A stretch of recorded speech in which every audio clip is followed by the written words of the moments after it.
चलिए अब हम बात करते हैं यहाँ पे PHP MySQL के अंतर्गत जो ऑर्डर है, ऑर्डर का उपयोग करके देखेंगे। अब ऑर्डर मतलब क्या होता है, जैसे मान लीजिए हम डाटा को पहले निकाल कर देखते हैं, ठीक है।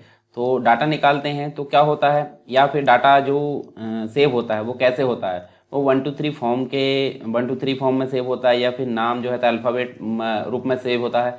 यदि हम चाहते हैं उसको अपनी इच्छा अनुसार जमाना, यानी कि उसको सॉर्टिंग करना चाहते हैं, तो यहाँ पे हम ऑर्डर बाय जो है क्लॉज का यूज़ करते हैं। तो सिंपल सी बात है, इसके पहले हमने बहुत सारी चीज़ें देखे हैं, यानी कि डेटाबेस क्रिएट कैसे करते हैं, ठीक है, कनेक्शन कैसे क्रिएट करते हैं, डेटाबेस कैसे क्रिएट करते हैं, टेबल कैसे क्रिएट करते हैं, टेबल में कैसे रिकॉर्ड इंसर्ट करते हैं, मल्टीपल रिकॉर्ड को कैसे इंसर्ट करते हैं। इसके अलावा हमने जो है वेयर क्लॉज का यूज़ देखे। अब इसके बाद हम जो है ऑर्डर क्लॉज का यूज़ यहाँ पे देखने वाले हैं। तो आप देखिए यहाँ पे आपको चार चीज़ें सेम टू सेम मिल जा रही है। सर्वर नेम में हमने रख दी लोकल होस्ट, यूज़र नेम जो वेरिएबल उसमें रूट रखा है, पासवर्ड जो वेरिएबल उसमें ब्लैंक रखा है, डीबी नेम जो वेरिएबल उसमें हमने क्या देखे हैं, माई डीबी जो डेटाबेस बना है उसको हमने रख दिए। कनेक्शन को क्रिएट कर ली है, और कनेक्शन जो ट्रू हुआ है वो कैसे हुआ है, सर्वर नेम इसके अंतर्गत आ गया, यूज़र नेम, पासवर्ड और डीबी नेम, चारों चीज़ अगर आ गई और चारों में ये वैल्यू है, यानी कि कनेक्शन ट्रू है। यदि कनेक्शन ट्रू नहीं है तो फेल्ड हो जाएगा, और यदि ट्रू है तो कोई दिक्कत नहीं यहाँ पे। अब एसक्यूएल एक वेरिएबल ली है, वेरिएबल के अंतर्गत सेलेक्ट जो कमांड है वो हमने यहाँ पे रख दी है। और कौन कौन सी चीज़ें हमको एक्सेस करना है, ID, first name, last name, ये तीन चीज़ें हमको एक्सेस करना है। फ्रॉम किससे, ये जो है टेबल का नाम। अब यहाँ पे ऑर्डर बाय जो क्लॉज है वो यहाँ पे देखी जा रही है लास्ट नेम के अनुसार। अब लास्ट नेम हमने ऑर्डर बाय लिखे हैं, किसके अकॉर्डिंग ऑर्डर होगा, लास्ट नेम के अकॉर्डिंग। तो यहाँ पे जो ऑर्डर बाय में लास्ट नेम लिख दी, इसके बदले में हम फर्स्ट नेम भी लिख सकते हैं, इसके बदले हम आईडी भी लिख सकते हैं। तो हम अभी करके देखेंगे। इसके अलावा एक रिजल्ट नाम का वेरिएबल लिए, और इस MySQL आई जो क्वेरी है वो कमांड या जो मेथड है वो हमने चलाया, और दो आर्गुमेंट इसमें पास किए। कौन कौन से, एक तो कनेक्शन है और एक तो एसक्यूएल।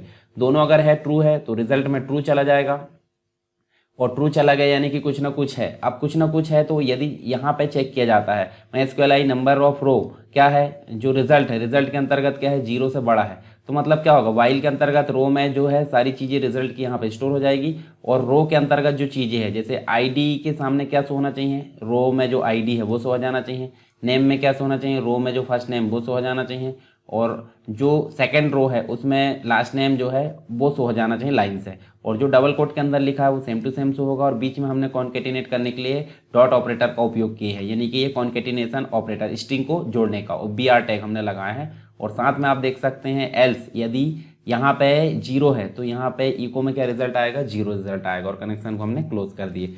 चलिए इसको हम रन करके देखते हैं। यहाँ पे हम चलते हैं किसमें, गूगल जो है हमारा, और यहाँ पे हम चलते हैं किसमें, लोकल होस्ट में जाते हैं। लोकल होस्ट में गए और SSW के अंतर्गत गए हम, और यहाँ पे चल के हम देखेंगे। देखिए हमारा जो फॉर्म है, जो फाइल है DB प्रैक्टिस नाम से है, .php के नाम से है, इसको हम क्लिक करेंगे तो आप यहाँ देख सकते हैं जो ऑर्डर है वो किस फॉर्म में है। देखिए यहाँ आपका नंबर जमा होना चाहिए 1 2 3 4 5 6, नेम आपका A से लेकर Z होना चाहिए, परंतु आपका सरनेम के अकॉर्डिंग यहाँ पे सेव हुआ है। अब यहाँ पे हम चाहते हैं नेम के अकॉर्डिंग हो, तो हम चलते हैं कोड में, और जो ऑर्डर बाय हमने जो क्लॉज ली है यहाँ पे हम लिख देते हैं फर्स्ट नेम। तो चलिए यहाँ पे लिख कर देखते हैं, यहाँ लिख देते हैं हम फर्स्ट नेम। फर्स्ट नेम हम जैसे ही लिखते हैं और यहाँ पे हम जाकर रन करते हैं तो आप यहाँ देख सकते हैं ए वाले पहले आ गए, बी, फिर आर, अब सी रहता, सी आता, डी रहता, डी आता, पर ये सिक्वेंस जम गया है। हम चाहते हैं आईडी के अकॉर्डिंग यहाँ पे जो है सॉर्टिंग हो, तो हम यहाँ पे आईडी भी लिख सकते हैं। आईडी लिख कर देखिए, और यहाँ रिफ्रेश करिए जाकर, यहाँ जाकर रिफ्रेश करते हैं तो देखिए 1 2 3 4 5 6। तो इस फॉर्म में भी हम यहाँ पे एडजस्ट कर सकते हैं। तो आप ऑर्डर बाय में कोई भी फील्ड यहाँ पे ले सकते हैं जिसके अकॉर्डिंग आपको सॉर्टिंग करना है। अब सॉर्टिंग असेंडिंग और डिसेंडिंग दोनों होती है, ठीक है। तो अभी हम असेंडिंग के रूप में यहाँ पे देख रहे हैं। तो आई होप ये चीज़ें आपको क्लियर हुई होगी, कौन सी, ऑर्डर बाय, यानी कि सॉर्टिंग करना यहाँ पे हमने बात की है।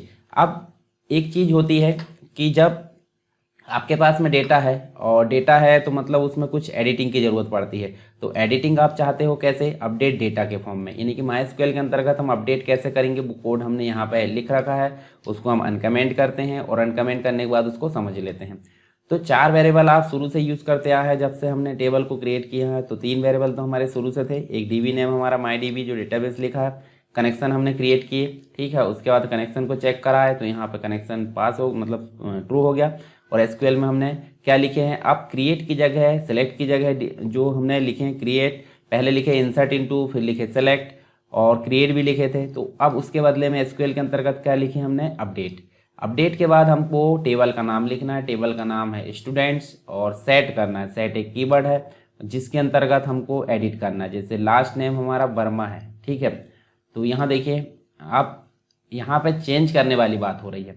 आईडी नंबर क्या है, मान लीजिए यहाँ आप देखिए, यहाँ अभी हम देखते हैं 1 2 3 4 5 6। अब यहाँ 1 के सामने क्या लिखा है, राजेश शर्मा लिखा है।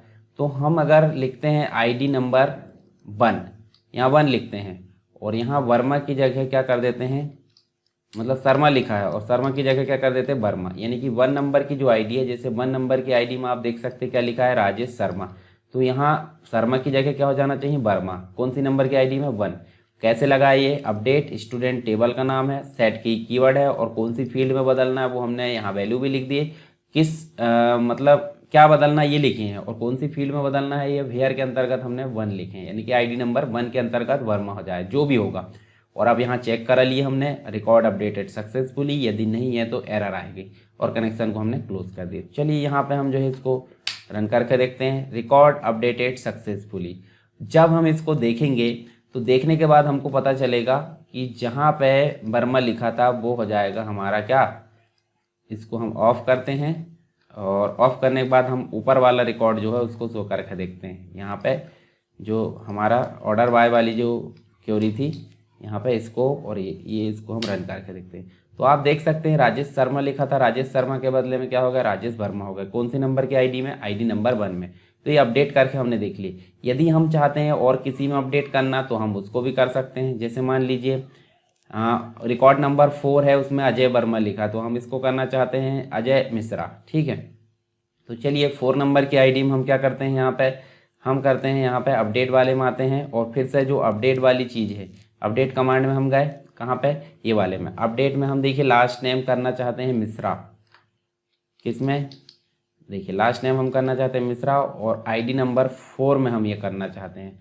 तो जब हम ये करेंगे तो यहाँ एंटर करने के बाद देखिए रिकॉर्ड अपडेटेड सक्सेसफुली, और हम यहाँ पे चल के देख लेते हैं, ठीक है। बार बार हमको वहाँ जाने की ज़रूरत नहीं। किस में करें हमने, माई डी बी में हमारा टेबल बना स्टूडेंट, और आप देख सकते हैं 4 नंबर में अजय वर्मा की जगह क्या हो जाएगा, मिश्रा हो जाएगा। तो ये समझ में आ गया होगा आपको अपडेट। अब अपडेट तो हमने कर लिए, अपडेट हो गया है। अब ज़रूरत क्या पड़ती है, कभी कभी हमारे रिकॉर्ड अनावश्यक हो जाते हैं, यानी कि रिकॉर्ड की हमको ज़रूरत ही नहीं है, तो हम उस रिकॉर्ड को डिलीट भी कर सकते हैं। तो रिकॉर्ड अपडेट की जगह हम क्या करेंगे, अब रिकॉर्ड हम डिलीट करेंगे। तो यहाँ पे माई एसक्यूएल के अंतर्गत, जो पीएचपी के अंतर्गत माई एसक्यूएल, उसमें रिकॉर्ड कैसे डिलीट किया जाता है उसके अंतर्गत हम सारी चीज़ें यहाँ पे समझेंगे, ठीक है। अगर आपको जो है इंसर्ट जो डेटा है वो बन गया है तो आपको सारी चीज़ें आसानी से यहाँ समझ में जाएगी। सिर्फ आपको बेसिक चीज़ें यहाँ समझना है, यहाँ पे जो हम कमांड चला रहे हैं वो हमको समझना है, बाकी चीज़ें आपकी सेम टू सेम रहती है। जैसे आपके 4 वेरिएबल आपने लिए, चारों को आपने वैल्यू दे दी है, और अगर वैल्यू सब में है यानी कि जो कनेक्शन उसमें क्या हो गया, ट्रू, और जब ट्रू हो गया तो कनेक्शन पास हो गया, और अगर नहीं है तो यहाँ पर फेल्ड हो जाएगा। फिर एसक्यूएल के अंतर्गत हमने क्या लिखे, अपडेट की जगह डिलीट फ्रॉम। डिलीट फ्रॉम क्यों लिखा जा रहा है, फ्रॉम और डिलीट जो है दोनों कीवर्ड है, और किस से डिलीट करना है, स्टूडेंट नाम का टेबल है उससे डिलीट करना। वेयर क्यों लगाते हैं, वेयर एक क्लॉज है, कौन से नंबर का रिकॉर्ड आपको डिलीट करना है वो आप यहाँ देख सकते हैं। जैसे मान लीजिए आपको 6 नंबर का रिकॉर्ड डिलीट करना है, तो जैसे ही आप आईडी नंबर 6 लिखोगे तो वहाँ पर रिकॉर्ड आपका डिलीट हो जाएगा, ठीक है। अब ये आईडी क्यों लिखा जा रहा है, आईडी एक प्राइमरी की है, ठीक है, जो यूनिक है। अब यहाँ पे 6 हम देंगे तो 6 नंबर का जो रिकॉर्ड है वो आपका डिलीट हो जाएगा। और उसके बाद यहाँ पे क्वेरी के अंतर्गत कनेक्शन और एसक्यूएल दोनों आर्गूमेंट लाएंगे, यहाँ पे ये ट्रू हो जाएगा, और ट्रू जब होगा रिकॉर्ड डिलीटेड सक्सेसफुली, यदि ट्रू नहीं होता है तो एरर डिलीटिंग रिकॉर्ड, यहाँ पे मैसेज आएगा। चलिए रन करके देखते हैं। जब हम इसको रन करते हैं तो हमारे पास में रिकॉर्ड डिलीटेड सक्सेसफुली आता है। तो हम यहाँ पे जाएंगे, देखिए हमारे पास में 6 रिकॉर्ड है, और जब हम रिफ्रेश करते हैं तो रिफ्रेश करने के बाद हमारे पास में सिर्फ 5 रिकॉर्ड बचे हैं। यदि हम चाहते हैं एक रिकॉर्ड और डिलीट हो तो हम यहाँ आईडी नंबर 5 देते हैं, या फिर बीच में से कोई भी दे सकते हैं, जैसे 3 दे देते हैं, और 3 हम देते हैं, और यहाँ जाकर हम करते हैं एंटर, ठीक है। और इसमें जाकर हम करते हैं रिफ्रेश, और रिफ्रेश जैसे करेंगे तो यहाँ पर देखिए आपके पास में ओनली 4 रिकॉर्ड बचे, और 3 नंबर का आपका डिलीट हो चुका है। तो आप देखिए यहाँ पे हमने रिकॉर्ड को कैसे डिलीट करते हैं ये हमने देख लिया यहाँ पे, ठीक है। उसके बाद उसके पहले हमने क्या देखे, रिकॉर्ड को अपडेट कैसे करते हैं वो देख लिए। देखिए पीछे चलते हैं, रिकॉर्ड को अपडेट कैसे करते हैं ये देखिए, हमने एक कमांड चलाए थे रिकॉर्ड को अपडेट कैसे करना वो। उसके पहले हमने जो देखे हैं वो यहाँ पे देखिए ऑर्डर बाय क्लॉज का उपयोग करके देखे हैं, जिसमें आईडी हमने लिए थे, ठीक है। आईडी के अकॉर्डिंग यहाँ पे सॉर्ट हो जाना चाहिए, या फिर फर्स्ट नेम के अकॉर्डिंग या लास्ट नेम के अकॉर्डिंग यहाँ पे सॉर्ट हो जाना चाहिए। तो ये चीज़ भी हमने देख ली। इसके पहले हमने देखे थे वेयर क्लॉज का यूज़। ठीक है, यहाँ देखिए आप देख सकते हैं, देखिए वेयर क्लॉज का यूज़ देखे थे हमने फर्स्ट नेम, और फर्स्ट नेम में जो अजय है, अजय यहाँ पे डिस्प्ले हो जाए। ठीक है, यदि लास्ट नेम लिए तो लास्ट नेम में जो चीज़ है वो आपको डिस्प्ले कराना है तो वो आप यहाँ पे ले सकते हैं। इसके पहले हमने क्या लिखे थे, यहाँ हमने लिखे थे डाटा को सिलेक्ट कैसे करते हैं। डाटा को सिलेक्ट करने की कमांड कौन सी है, सिलेक्ट, और ID first name last name किससे लाना है, स्टूडेंट से, ये भी हमने देखे। इसके पहले हमने क्या देखे थे, हमने देखे थे मल्टीपल रिकॉर्ड को कैसे इंसर्ट करना है। तो आप देखिए ये सारी चीज़ें आपकी सेम टू सेम सारी चीज़ें तो रहेगी, परंतु बीच में जो चेंज हो रहा है वो बस। तो एक रिकॉर्ड अगर एंटर करना तो ये वाले क्वेरी हमने चला है, 2 रिकॉर्ड एंटर करना तो दूसरा रिपीट कर दिए, और सिर्फ आपको वैल्यू बदलना है। देखिए यहाँ अंदर वैल्यू बदल जा रही है, देखिए अजय वर्मा, विजय वर्मा या फिर विजेश मिश्रा, ये चीज़ बदल जा रही है। बाकी चीज़ें आपकी सेम टू सेम वहाँ पर जमी होगी। ठीक है, इसके अलावा डेटा को अगर इंसर्ट करना है तो हम देखिए एक रिकॉर्ड इंसर्ट करना था, हमने ये चीज़ें लिए थे। ठीक है, और यदि हमको यहाँ पे मल्टीपल रिकॉर्ड एंटर करना तो नीचे हमने लिए है ये जो है लास्ट आईडी को गेट करने का तरीका, और फिर हम एक रिकॉर्ड एंटर करना बिना लास्ट आईडी को हमने ये वाले लिए थे। ठीक है, इसके पहले हमने क्या चलाए थे, इसके पहले हमने जो है टेबल के स्ट्रक्चर को क्रिएट किए थे। कैसे क्रिएट किए थे वो आपको पता होना चाहिए। देखिए टेबल के स्ट्रक्चर को कैसे क्रिएट करना है, एसक्यूएल के अंतर्गत हमने क्रिएट टेबल नाम की एक कमांड चलाया, और स्टूडेंट के अंतर्गत सारी जो फील्ड है उनके नाम लिख दिए, और साथ में उनके जो है जो लेंथ है वो भी बता दिया, और नल रहना चाहिए, नॉट नल, ये सारी चीज़ बता दी, ऑटो इंक्रीमेंट और प्राइमरी की। ये चीज़ जब हम बता देते हैं तो मतलब क्या है, वो है जो टेबल है उसका स्ट्रक्चर यहाँ पे क्रिएट हो चुका है। इसके पहले हमने डेटाबेस को कैसे क्रिएट करना वो देखे थे। तो डेटाबेस को क्रिएट करने के लिए हमने देखिए कमांड चला क्रिएट डेटाबेस और माईडीबी। ठीक है, ये चीज़ भी हमारी क्लियर हो चुकी। इसके पहले हमने कनेक्शन को कैसे क्रिएट करना वो देखे थे। तो आपको देखिए कनेक्शन कैसे क्रिएट करना वो हम यहाँ पे ये सारी चीज़ें देखे थे। आई होप ये सारी चीज़ें आपको क्लियर हो गई होगी।